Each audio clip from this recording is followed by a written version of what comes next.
बुराई विधानसभा के ward number 11 से टिकट के प्रबल दावेदार शौकीन कुमार माथुर का राजनीतिक सफर काफी लंबा है। शौकीन जी लंबे समय से लोगों की सेवा कर रहे हैं। उनका कहना है कि एमसीडी चुनाव में भाजपा के पास कोई मुद्दा नहीं है। उन्होंने भाजपा पर आरोप लगाया कि नई आबकारी नीति शराब माफियाओं के खिलाफ एक अभियान है। इसे भाजपा की ठेकेदारी खत्म हो गई है। केजरीवाल जी जो कहते हैं वो करते हैं। आने वाले एमसीडी चुनाव में आम आदमी पार्टी भारी बहुमत से सरकार बनाने जा रही है। दिल्ली की जनता भाजपा के 15 साल से भ्रष्ट कार्यों से तंग आ चुकी है। देखिए इस मुलाकात में और खास बात। बहुत बहुत धन्यवाद आपका।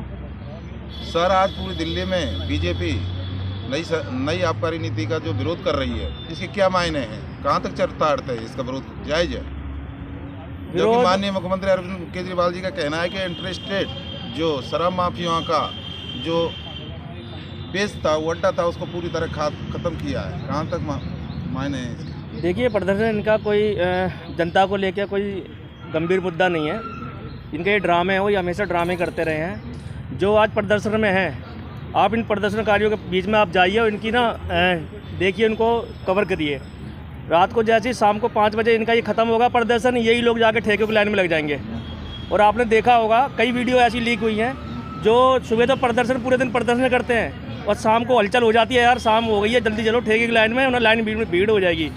यही लोग टोपी अपना झंडा अपनी जेब में रख के और लाइनों में लग जाते हैं। और रही इस प्रदर्शन को लेकर शराबकारी नीति को लेकर, तो दिल्ली एक शराब माफियाओं का, गैर शराब माफिया जो गंदी शराब बनती है उसका अड्डा बन चुका है, जिसमें 15 साल से बीजेपी लिप्त है।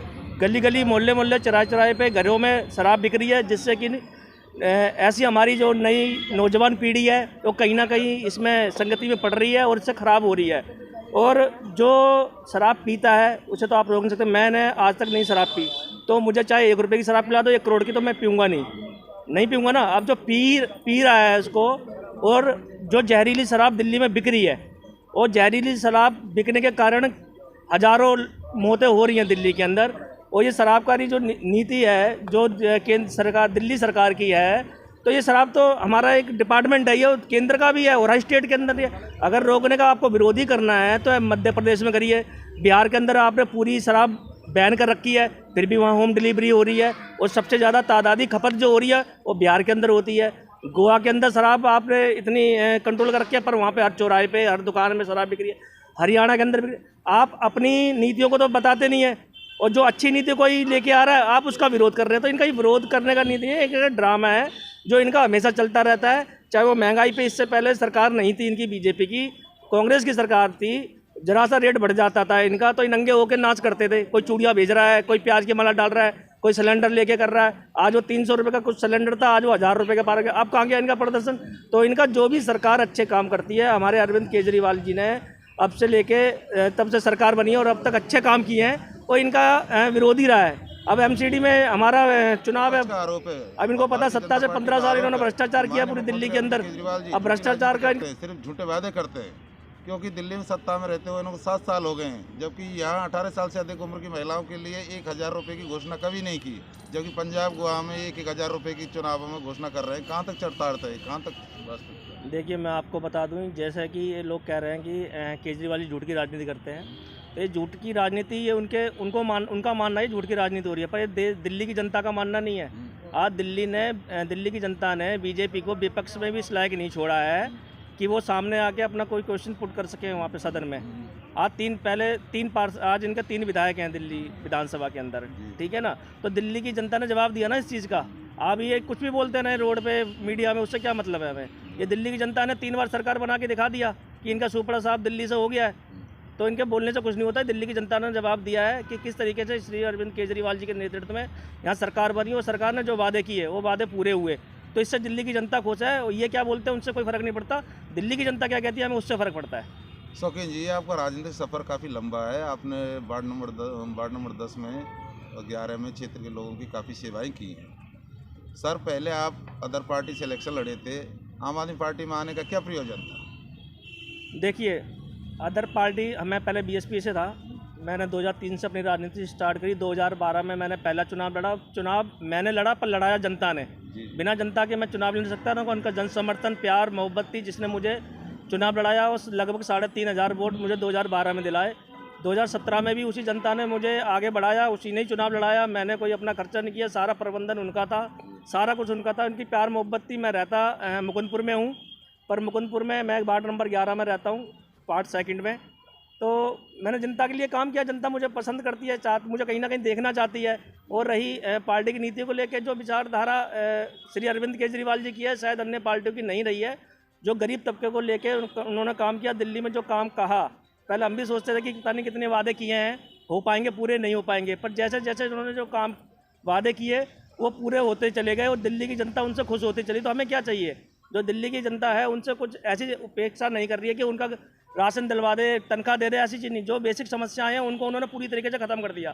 चाहे वो शिक्षा को लेकर हो, स्वास्थ्य को लेकर हो, बीमार, किसी भी चीज़ को लेकर जो उन्होंने कहा वो पूरा किया। तो उनसे हम खुश थे, उनकी विचारधारा से खुश थे, उनके कामों से खुश थे। इसलिए हमने पार्टी में आए और लोगों की अच्छी तरीके से सेवा कर रहे हैं पार्टी को लेकर। शौकीन जी, आप एक युवा हैं, पार्टी आपको मौका देती है, तो युवाओं के लिए क्या करने का विचार है? देखिए, पार्टी अगर मुझे मौका देती है तो युवाओं के लिए जो आज अभी आपने पहला क्वेश्चन किया कि शराब कारोबारी उसको लेके, कि हमारे अभी बहुत से बच्चे हैं, युवा, जो गलत दिशा में जा रहे हैं। जो मैंने कहा ना, गली गली मोहल्ले मोहल्ले ये गंद बिक रहा है, चाहे वो दारू हो, चाहे वो चरस हो, गांजा हो, कुछ भी ऐसे पदार्थ हैं जो नशीले पदार्थ हैं जो गली मोहल्ले में बिक रहे हैं। उनसे उनको अवेयर किया जाएगा, उनको जागरूक किया जाएगा कि आप पढ़ाई लिखाई की तरफ जाइए, शिक्षा ग्रहण कीजिए, अच्छे पढ़ोगे तो आपको इन चीज़ों से दूर रहना पड़ेगा। अपने बच्चों को भी समझाइए।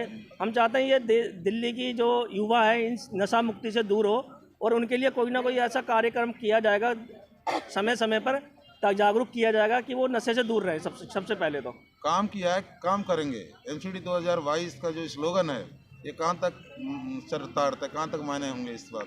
देखिए, हम कहते हैं कि काम किया और काम करेंगे। हम ऐसा ही नहीं कहते। हमारे मुख्यमंत्री जी ने ये करके दिखाया है और दिल्ली का जनता का विश्वास है। तभी तो हम कह रहे हैं कि अगर देश का पहला मुख्यमंत्री होगा जिसने कहा था अपने मैनिफेस्टो में, अगर मैंने काम किया हो तो मुझे वोट देना। पूरे देश के अंदर एक मुख्यमंत्री आप दिखा दीजिए इतिहास में 1952 से चुनाव के बाद से लेकर अब तक के, कि किसी ने ये कहा हो कि मैंने काम किया हो तो वोट देना। एक ने भी नहीं किया होगा।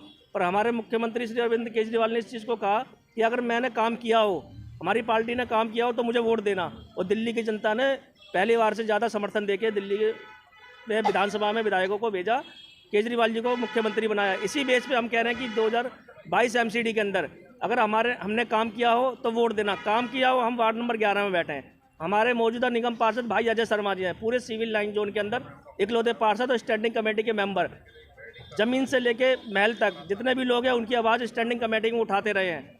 और इसका परिणाम हुआ कि हमारा वार्ड 11 आप स्टार्ट होते हैं डी ब्लॉक से लेके और ख़त्म होते हैं डबल ई के वहाँ एंट्रेंस से। आप वहाँ से स्टार्ट करके यहाँ ख़त्म करिए, यहाँ से स्टार्ट करके वहाँ ख़त्म करिए। एक भी कूड़े का ढेर, एक भी गंदगी, कुछ भी ऐसे दिखा दीजिए। जब यहाँ पे खत्ता था तो यहाँ पे सुअर, गाय, पशु ऐसे बाहर रोड में रहता तो लोग आते थे तो कहते थे कि यार कैसी जगह आ गए हैं। पर आज देखिए इसको कंप्यूटर मशीन लगा के डबल ई में और डी में कैसा कर दिया कि लोग यहाँ सेल्फी लेने आते हैं। यहाँ से स्टार्ट करिए, डी ई ब्लॉक तक, डबल ई तक जाइए। चांदनी चौक जैसे रोशनी होता है ऐसी तरीके से ये पूरा D block, E D double E हमारा वार्ड 11 जगमगा रहा है। चाहे वो मुकुंदपुर हो, पार्ट 1 हो, पार्ट 2 हो, चाहे हमारा जहांगीरपुरी हो। तो अजय शर्मा जी ने काम किया है। तो दिल्ली के अंदर हमारे जितने भी आम आदमी पार्टी के पार्षद हैं उन्होंने काम किया है। इसलिए हम कह रहे हैं कि इन पार्षदों को देखिए, इन्होंने काम किया एमसीडी के अंदर, वो भी काम करेंगे। सर्वे रिपोर्टों की इनपुट से एमसीडी 2022 में सरकार, आम आदमी पार्टी एमसीडी में सरकार बनाने जा रही है 2022 में। तो सरकार बनने पर आपकी क्या प्राथमिकता होगी आम आदमी पार्टी की, विशेषकर महिलाओं के लिए, बुजुर्गों के लिए? देखिए, इससे पहले जब बीजेपी की सरकार अब भी है एमसीडी में और पहले भी थी, पार्षद द्वारा जो बुजुर्ग महिलाओं को और जो पेंशन आती थी वो बंद कर दी गई है कहीं ना कहीं। ठीक है ना। हम पहले चाहेंगे कि जो महिलाएं अभी इन चीज़ों से वंचित हैं पेंशन से, हम उनकी पेंशनें बनाएंगे। ठीक है। और जो हमारी अभी दिल्ली सरकार ने जैसे महिलाओं के लिए बहुत अच्छे कदम उठाए थे, चाहे वो मार्शल हो, चाहे वो बसों में यात्रा फ्री हो, चाहे वो बुजुर्गों के लिए तीर्थ यात्रा हो, और भी ऐसी हज़ारों सुविधाएं हैं जो दिल्ली सरकार ने महिलाओं पे दी है। क्योंकि महिला हमारे समाज में एक अहम हिस्सा है और हम उन्हें मानते हैं, पूछते हैं। हमारी जो गृहिणी है, लक्ष्मी है घर की, तो हमारी सबसे पहली प्राथमिकता है उनको मान सम्मान देना और उनके हितों की, उनके अधिकारों की रक्षा करना। जो अरविंद केजरीवाल जी बार बार इस चीज़ को फोकस करते हैं कि महिला